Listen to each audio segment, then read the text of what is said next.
Et je m'appelle Olivier Plessis, je suis dessinateur-projeteur depuis une quinzaine d'années. Il y a 4 ans, j'ai monté ma société CAO2.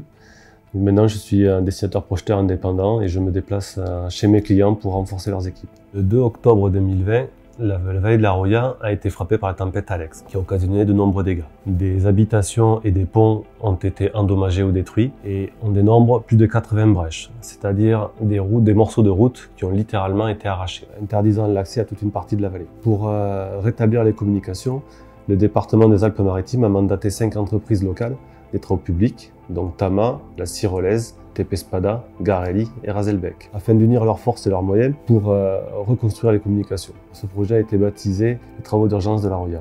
Donc sur ce projet, les problématiques sont travaux d'urgence, être rapide et efficace, faire de la conception et de la réalisation, allier projet routier et génie civil, et pouvoir s'adapter et modifier les projets étant donné qu'on est en montagne, s'adapter à la typologie du terrain.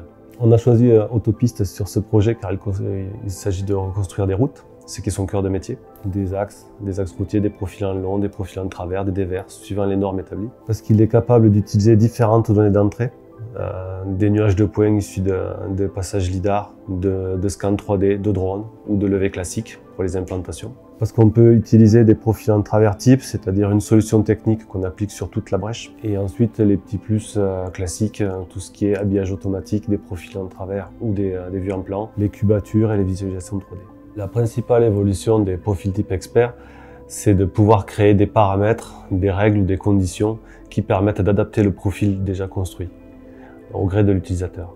Donc sur ce chantier, j'avais différents types de murs de différentes hauteurs. On peut aisément imaginer que suivant la hauteur du mur, ces paramètres changent. L'épaisseur du voile, l'épaisseur de la semelle, la longueur du mur retour arrière. En créant ces règles et ces fameux paramètres, on peut faire une mise à jour très rapide. Et au lieu de faire comme avant 80 profils types, là j'en fais que 8. Donc effectivement, c'est un gain de temps énorme.